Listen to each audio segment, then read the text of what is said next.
Ayo kita sama-sama buka Alkitab kita di dalam Matius pasal yang ke-5. Kita baca ayat yang ke-14 sampai 16. Saya baca ayat yang ke-14, Bapak Ibu Saudara baca ayat 15, ayat 16 nanti kita baca sama-sama. Amin. Amin. Kamu adalah terang dunia, kota yang terletak di atas gunung tidak mungkin tersembunyi. Lagi pula orang tidak menyalakan pelita lalu meletakkannya di bawah gantang, melainkan di atas kaki dia, sehingga menerangi semua orang di dalam rumah itu. Sama-sama 2, 3 ya. Demikianlah hendaknya terangmu bercahaya di depan orang, supaya mereka melihat perbuatanmu yang baik dan memuliakan Bapamu yang di sorga. Amin. Ya, puji Tuhan, firman Tuhan mengajar kita pada siang hari ini, ya, supaya kita melakukan apa yang menjadi tanggung jawab kita sebagai pengikut Tuhan, pengikut Kristus, orang Kristen. Amin. Amin. Ya, kalau minggu lalu saya sampaikan, masih ingat yang minggu lalu? Udah lupa ya? Kita dipilih untuk berbuah. Ya, ada yang berbuah hari ini? Ya, minggu lalu saya sampaikan. Ya, kalau satu minggu ini berbuah pasti. Kalau hari ini kita tambah banyak. Nah, tapi ternyata masih sama gitu ya. Ya, berarti belum nampak buahnya gitu ya. Ya, tapi pasti asal kita mau. Amin. Iya. Jadi pada siang hari ini juga ya, ayat ini sebenarnya juga mengajak kita untuk berbuah juga. Ya. Tadi dikatakan kamu adalah terang dunia. Kalau dalam satu perikop ini sebenarnya ada dua kedudukan kita, ya. Di sini dikatakan garam dunia dan terang dunia. Ya, tapi pada siang hari ini kita hanya membahas tentang terang dunia. Ya, tadi jelas dikatakan kamu adalah terang dunia. Ya, kita sebagai pengikut Kristus adalah terang dunia. Karena yang kita ikuti juga adalah terang dunia. Ya. Jadi kita harus mencontoh, meneladani siapa yang kita ikuti. Kalau Yesus terang dunia, maka kita juga terang dunia. Ya. Coba dalam Yohanes pasal 9 ayat ke-5, di situ dikatakan, selama aku dalam dunia, akulah terang dunia katanya. Ayat yang ke-5, Yohanes pasal yang ke-9. Ayat ke-5 demikian. Selama aku di dalam dunia, akulah terang dunia. Iya. Jadi selama Yesus di dunia, kita tahu pada perjanjian baru itu kan menceritakan tentang kedatangan Yesus ke dunia. Selama dia di dunia, ya, dialah terang dunia yang menerangi semua orang. Ya. Apa yang dilakukan? Itulah pelayanannya, berbuat baik, berbelas kasihan. Ya. Yang buta melihat, yang sakit sembuh, yang lumpuh berjalan, bahkan yang mati dibangkitkan. Itulah buahnya sebagai terang. Nah, ketika Yesus sudah naik ke sorga, selesailah pelayanannya di bumi, maka pelayanan Yesus itu harus kita lanjutkan. Amin. Ya. Yesus naik ke sorga, pelayanannya dititipkan kepada para pengikut-pengikutnya, termasuk kita yang hidup di akhir zaman ini, termasuk kita yang ada di Tanjung Gundap ini. Amin. Makanya firman Tuhan katakan, kamu adalah terang dunia. Ya. Jadi ini adalah kedudukan kita sebagai orang Kristen, terang dunia. Kalau dikatakan kedudukan berarti itu adalah suatu tanggung jawab, bukan pilihan. Amin. Itu tanggung jawab kita. Selama kita masih hidup di dunia, tanggung jawab kita adalah menjadi terang. Amin. Pastinya kita tahu apa yang menjadi fungsi terang. Amin. Ya. Kalau nggak ada terang ini, lampu ini, ya. Kalau nggak ada lampu ini, apa yang terjadi? Gelap. Kalau di Alkitab kegelapan itu identik dengan kejahatan. Kalau nggak ada terang, maka yang berkuasa adalah kegelapan. Kejahatan merajalela, termasuk di dalam diri yang mengaku sebagai anak-anak Tuhan. Tapi ketika terang itu ada, kegelapan dengan sendirinya lenyap. Ya, karena terang itu berkuasa mengusir kegelapan. Dalam Injil Yohanes pasal 1 dikatakan kegelapan itu tidak menguasai terang itu. Terang itulah yang menguasai segalanya. Ya. Nah, dalam Yohanes 1 ayat keempat, Demikian dalam dia ada hidup dan hidup itu adalah terang manusia. iya. Nah, jadi sebagai pengikut Kristus otomatis kita menjadi terang dunia. Karena Yesus itu sendirilah terang dunia itu. Bahkan dialah yang dikatakan sumber terang atau terang yang sejati. Amin. Iya. Jadi di dalam dia ada hidup. Di dalam Yesus ada hidup. Di dalam firman ada hidup. Yohanes 1 ayat 1 dikatakan pada mulanya adalah firman. Firman itu adalah Yesus. Dia adalah Allah. Di dalam firman. Nah, termasuk yang kita dengar hari ini. Firman, kita sedang mendengarkan firman, amin. Di dalam firman itu ada terang. Jadi ketika kita mendapat firman, maka di dalam hidup kita ada terang, amin. Firman itu yang menerangi hati kita, pikiran kita. Firman itu yang mengusir kegelapan-kegelapan yang ada dalam pikiran kita. Ya, makanya kalau ada firman, ya, orang-orang yang menghadapi jalan buntu sekalipun akan mendapat jalan keluar. Amin. Ya, karena terang itu mengusir kegelapan. Kenapa orang berpikiran kalut, putus asa dan lain sebagainya? Ya, karena pikirannya ada dalam kegelapan. Ya. Nah, kenapa ada terjadi suami istri bertengkar? Ya. Karena mereka pikirannya sedang dikuasai kegelapan. Nah, jadi masalah kecil pun bisa nanti membuat buyar ya, atau terjadilah pertengkaran yang hebat karena ada kegelapan menutupi pikirannya, ya, sehingga tidak bisa menyelesaikan masalah yang ada hanya emosi, ya, seperti bagaikan menghadapi jalan buntu. Kenapa jalan buntu? Karena gelap. Ya. Coba kalau ada terang, kita tahu jelas di mana jalannya. Amin. Kalau ada terang, pasti kita bisa menemukan jalan keluar dari segala apapun, masalah apapun. Yesus katakan, akulah jalan. Amin. Ya. Jadi masalah apapun yang kita hadapi, kalau kita ada terang, ya, semua bisa kita selesaikan. Nah, jadi sekali lagi, siapa yang ada, yang hidup di dalam Yesus, maka di dalamnya ada terang. Amin. Sekarang tadi, dalam dia ada hidup, dan hidup itu adalah terang manusia. Kita sekarang sedang menerima hidup dari Tuhan. Maka di dalam hidup kita ini ada terang. Ya. Maka Yesus katakan, kamu adalah terang dunia. Cuma selama ini kan kita tidak menyadari kedudukan kita di dunia ini.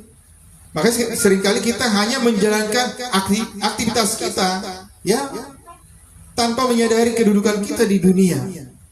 Sehingga kita lupa, ya, lupa orang lain, lupa Tuhan. Kita lupa tanggung jawab kita. Dalam Yohanes pasal 8, coba kita lihat ayat yang ke-12.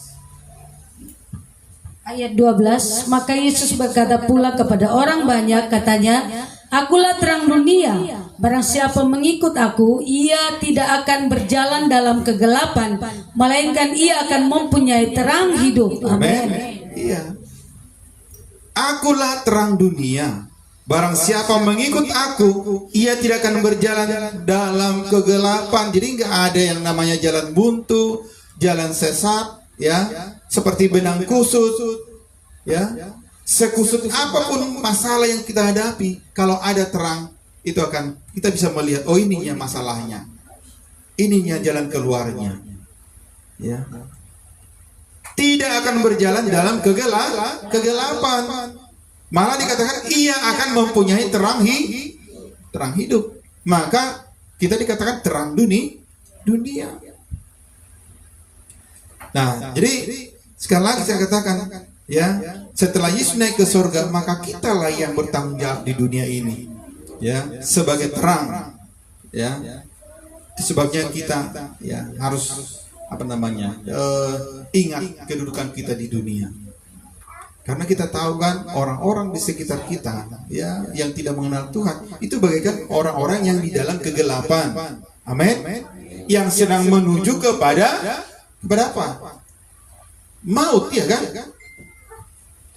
Upah dosa ialah maut. Nah, jadi mereka nggak sadar bahwa mereka sedang berjalan kepada maut. Nah, hanya orang-orang di dalam Tuhan yang mengerti itu. Ya. Kenapa? Karena mereka tadi berada di dalam kegelapan. Maka kitalah yang tampil sebagai terang. Supaya mereka tahu, mereka itu yang dalam kegelapan, jalan mereka itu sedang berjalan lurus menuju maut. Ya, tampillah sebagai terang dunia, amin. Ya. Dalam Matius pasal 5 tadi yang sudah kita baca, ayat yang ke-16, coba sekali lagi dibaca ayat yang ke-16. Ayat 16. Demikianlah hendaknya terangmu bercahaya di depan orang, supaya mereka melihat perbuatanmu yang baik dan memuliakan Bapamu yang di surga. Amin. Iya. Terang itu dihubungkan dengan perbuatan baik. Ya. Artinya, selama kita di dunia ini, tanggung jawab kita untuk berbuat baik. Amin. Melakukan pekerjaan baik, ya, kepada semua orang tanpa membeda-bedakan. Karena dikatakan terang dunia, bukan terang orang Kristen, bukan. Tapi terang dunia. Kalau dikatakan terang dunia, berarti itu seperti matahari lah yang di atas sana. Amin. Dalam sejarahnya, ya, saya belum pernah melihat matahari membeda-bedakan sinarnya, panasnya antara orang Kristen dengan yang lain. Pernah lihat? Lihatlah matahari itu kan, di belah sana orang-orang seperti itu agak redup sinarnya. Enggak. Matahari itu memberikan sinarnya merata, menyeluruh. Amin. Enggak dibeda-bedakan. Oh, itu orang seberang itu. Ya. Gak usah kita bersinar, kata matahari, nggak ada. Ya. Semua merata. Yang seringkali, di sana agak mendung ya. Bukan mataharinya membeda-bedakan. Kenapa terjadi seperti itu? Awan yang menghalangi, ya kan? Awan. Tapi matahari sendiri memberikan sinarnya secara merata tanpa membeda-bedakan. Amin. Jadi kita orang Kristen, ya, pengikut Kristus, harus menunjukkan tanggung jawab kita berbuat baik kepada semua orang tanpa membeda-bedakan. Tapi tentunya awali dulu di dalam rumah tangga kita. Amin. Ya, awali dulu di dalam keluarga. Kalau sudah beres dalam keluarga, baru ke tetangga, baru ke teman-teman, baru nanti kepada orang-orang yang tidak kita kenal juga. Amin. Itu tanggung berbuat baik. Karena tadi dikatakan supaya mereka melihat perbuatanmu yang baik dan memuliakan Bapamu yang di surga. Jadi Bapa dipermuliakan ketika kita berbuat baik. Karena nanti orang yang menikmati kebaikan kita, betul lah ya, orang Kristen itu mereka tidak membeda-bedakan. Walau sudah walau sudah diejek, gereja dibakar, ya, baru-baru ini juga ada juga yang diusir, ya. Dibubarkan gereja Katolik, ya, baru-baru ini. Tapi ajaran kita mengatakan kasihilah sesamamu manusia seperti dirimu sendiri. Sesamamu manusia, ya, bukan sesamamu orang Kristen. Jadi semua orang tanpa membeda-bedakan. Kebaikan kita itu harus bisa dinikmati oleh semua orang. Ya. Nah, jadi itu tanggung jawab kita sebagai rasa, bukan terpaksa, dan bukan karena itu kawan satu marga, itu satu suku, itu masih dekatnya kami, keluarga dekat itu. Ada juga seperti itu kan. Berarti itu bukan sesuai firman Tuhan. Seperti matahari tadi memberikan terangnya, tidak membeda-bedakan. Amin. Ya. Hukum yang kedua tadi itu, hukum kasih yang kedua, kasihilah sesama manusia seperti dirimu sendiri. Ya. Jadi sekali lagi tidak membeda-bedakan, sedapat mungkin ya berbuat baik, melakukan pekerjaan baik supaya orang yang tidak mengenal Tuhan pun bisa memuliakan Tuhan. Di Alkitab banyak seperti itu. Ya. Termasuk Allahnya Raja apa ya? Raja Darius ya, kisah Daniel. Ya. Terpujilah Allahnya Daniel katanya. Ya. Karena perbuatan yang dilakukan Daniel, orang-orang yang tidak mengenal Allah pun jadi memuji Tuhan. Banyak cerita di Alkitab seperti itu. Terpujilah Allahnya Sadrak, Mesak dan Abednego. Karena melakukan perbuatan yang benar. Ya. Tapi banyak juga ya, nama Tuhan diejek karena perbuatan orang Kristen juga yang tidak benar, yang tidak menjadi terang, justru menjadi kegelapan. Ya. Nah, jadi tanggung jawab kita adalah menjadi terang, melakukan pekerjaan baik, melakukan perbuatan baik. Ya. Sebab untuk inilah kita sudah dipilih dan ditetapkan bahkan sejak semula. Minggu lalu saya sampaikan, dari semula sebelum dunia dijadikan kita sudah dipilih. Amin. Ya, kalau minggu lalu saya katakan kita sudah dipilih untuk berbuah. Nah, hari ini juga kita dipilih untuk berbuah. Buahnya apa? Melakukan perbuatan baik, menjadi terang. Efesus pasal 2 yang ke-10 coba kita lihat dulu. Atau sama-sama dulu kita baca ayat ini. Efesus pasal 2 ayat yang ke-10. Sudah dapat? Amin. Amin. 2, 3 ya. Karena kita ini buatan Allah, diciptakan dalam Kristus Yesus untuk melakukan pekerjaan baik yang dipersiapkan Allah sebelumnya. Ia mau supaya kita hidup di dalamnya. Amin. Apa kata di sini? Kita ini buatan Allah, diciptakan dalam Kristus untuk apa? Melakukan pekerjaan baik yang sudah dipersiapkan Allah sebelumnya. Artinya sebelum kita ada, sebelum dunia diciptakan, kita sudah dipersiapkan Allah untuk melakukan pekerjaan baik, untuk melakukan perbuatan-perbuatan baik dalam hidup kita, supaya kita menjadi terang dunia. Amin. Ya. Mulailah dari keluarga. Ya. Jadi nggak ada nanti keluarga, itu adikku itu. Nah, kan ada juga kakak adik pun nggak akur ya kan? Adikku itu sombong kali itu. Kakakku itu sombong itu katanya. Kakakku itu begini. Ya. Nah, mulailah dari keluarga. Bagaimana kalau kita mengatakan berusahalah hidup damai dengan semua orang katanya kan? Ya. Nah, bagaimana kita berdamai dengan semua orang kalau dalam keluarga pun belum bisa berdamai? Ya.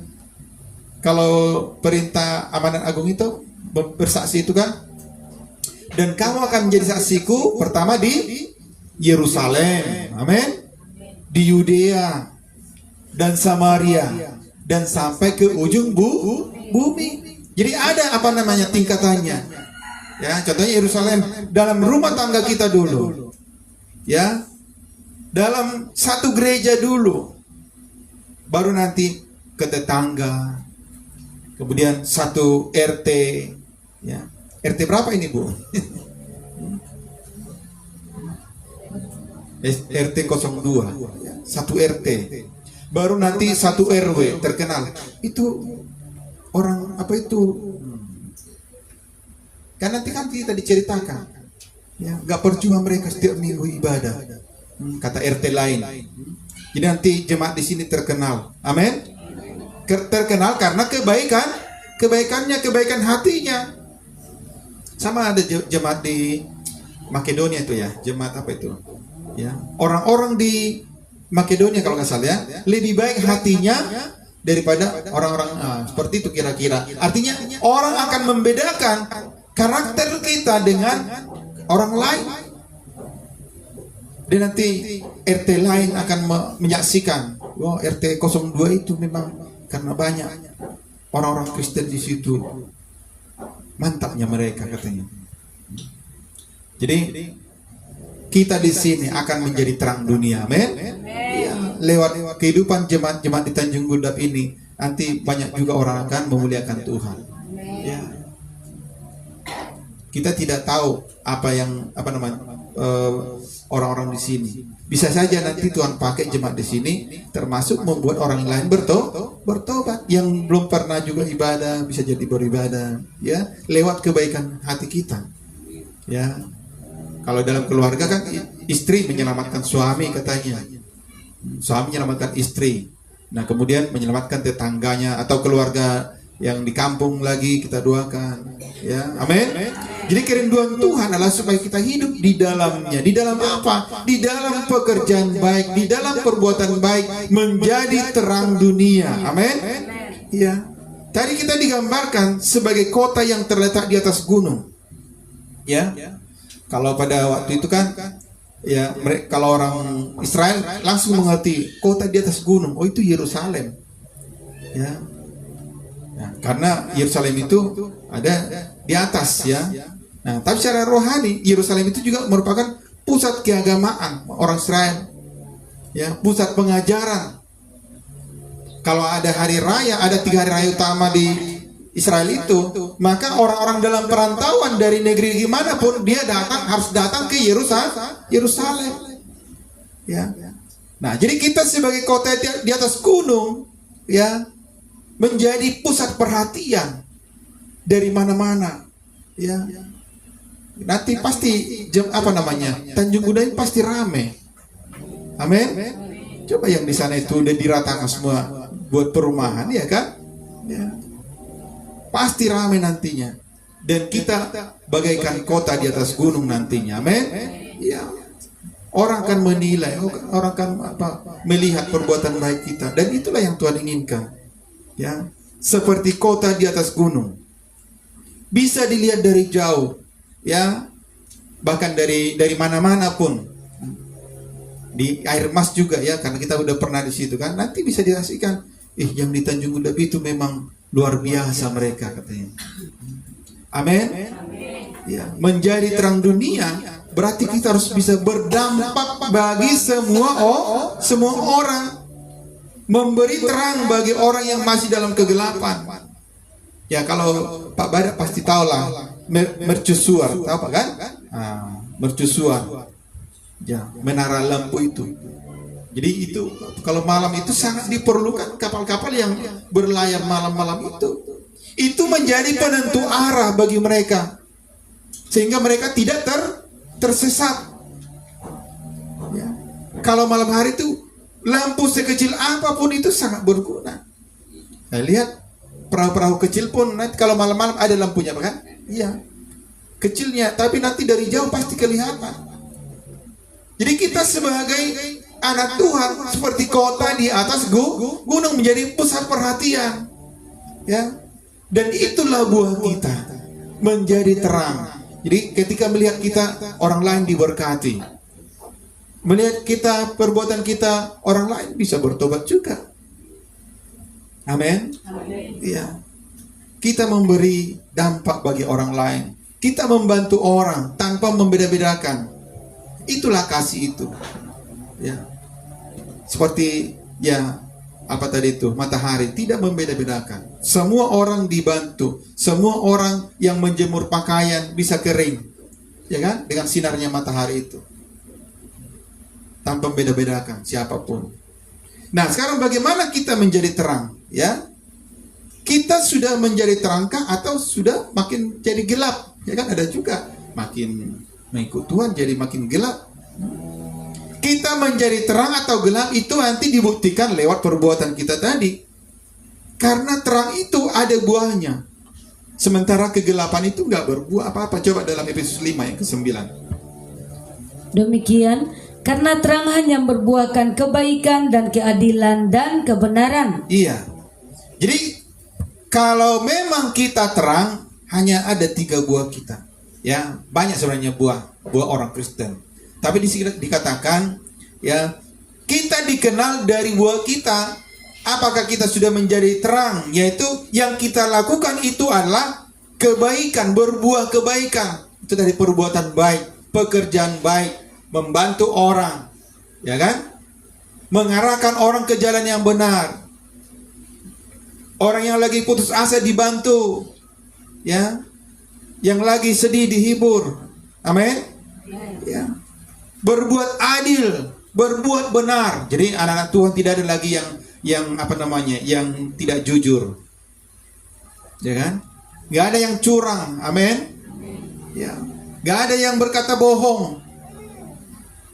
Terang itu hanya berbuahkan kebaikan dan keadilan dan kebenaran. Kalau orang lain ada bohong-bohongnya, ada tipu-tipunya, ya, anak Tuhan tidak ada tipu-tipunya. Amin. Ya, contohnya jual arang, ya, berapa kilonya? Kalau memang 1 ton, ya 1 ton. Ini udah 950, oh 1 ton katanya. Nggak ada lagi umat Tuhan yang seperti itu. Hidup di dalam kebenaran. Amin. Adil juga, ya, adil. Ya, termasuk di dalam keluarga, adil. Amin. Ya. Karena banyak juga masalah antara anak karena orang tua tidak bersikap adil. Ya, ada anak kesayangan mamanya, ada kesayangan ibunya, ya kan? Itu membuat persoalan yang susah nanti. Di Alkitab banyak terjadi persoalan antara Yusuf dan saudara-saudaranya juga seperti itu. Itu karena ada yang iri hati. Esau dan Yakub juga seperti itu, ya. Esau itu kesayangan bapaknya, Yakub itu kesayangan ibunya. Nah, jadi seringkali bentrok. Maka kita harus bersikap adil. Amin. Ya. Karena itu adalah buah terang. Sementara kalau kegelapan, ayat yang ke-11, coba kita lihat, ya, ayat 11. Janganlah turut mengambil bagian dalam perbuatan-perbuatan kegelapan yang tidak berbuahkan apa-apa. Iya. Nah, kalau kegelapan dia tidak berbuah apa-apa. Nah, jemaat Tuhan, sekarang, ya, apakah kita sudah menjadi terang? Buah kita lah yang menunjukkan, membuktikan. Kalau belum berbuah, berarti masih gelap, ya kan? Ini Alkitab mengatakan, kegelapan itu tidak berbuahkan apa-apa. Tapi kalau dia terang, sudah dia berbuah. Berbuat apa? Baik. Baik kepada semua orang. Baik kepada tantenya. Baik kepada kakaknya, adiknya, tetangganya. Suka berbagi. Amin. Kalau tetangga pinjam, kasih. Udah hilang katanya kan. Ada juga berbohong. Udah hilang. Ya. Bu, mintalah sedikit, garammu udah habis. Udah habis.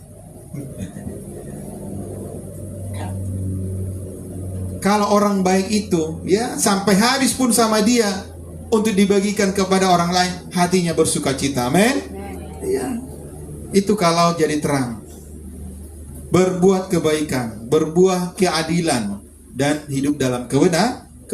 Kalau kegelapan tidak berbuah apa-apa, jangankan berbuah, yang sudah ada pun bisa jadi kosong, habis.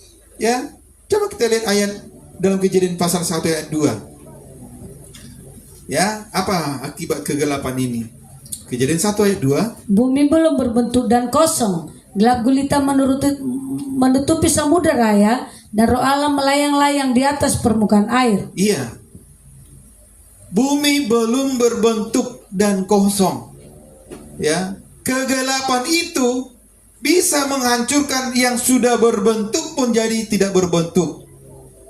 Apakah bumi kosong ketika Allah menciptakan langit dan bumi? Kosong? Gimana? Kosong?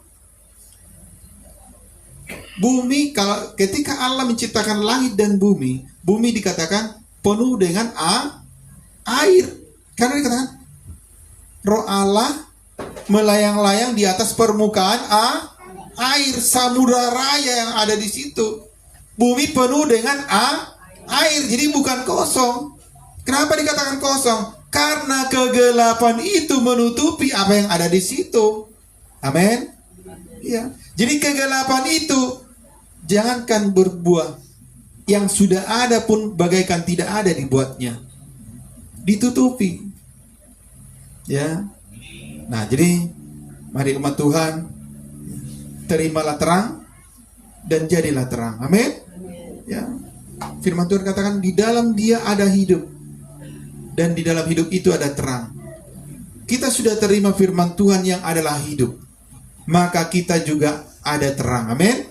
Maka sekarang yang menjadi tanggung jawab kita, jadilah terang. Amin. Jadilah terang.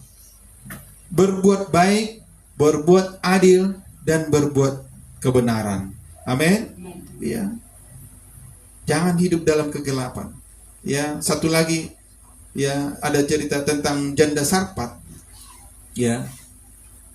Yang sudah diambang kematian, sudah divonis mati, seperti orang hukuman mati, ya. Ada dikasih tuh makanan terakhir katanya. Mereka itu sudah makanan terakhir. Tapi ketika ada firman, ya, hidup mereka jadi terjamin. Amin. Iya. Ketika ada firman, ketika ada terang, ya, maka hidup mereka terjamin. Ketika kegelapan yang ada, yang hidup mereka pun sudah diambang kematian. Nah, tapi kita jemaat yang dikasihi Tuhan, kita sudah diberikan terang. Tinggal kita melakukan tanggung jawab kita. Amin. Mari jemaat-jemaat di Tanjung Gundap, ya, firman yang kita dengarkan selama ini, itulah yang menjadi terang dalam hidup kita. Dan waktunya bagi kita untuk berbagi, ya, berbagi apa? Berbagi kebaikan, hidup dalam keadilan dan kebenaran. Amin. Itulah yang menjadi buah kita dan itulah yang Tuhan inginkan dari hidup kita. Baik, sampai di sini firman Tuhan, kita berdoa.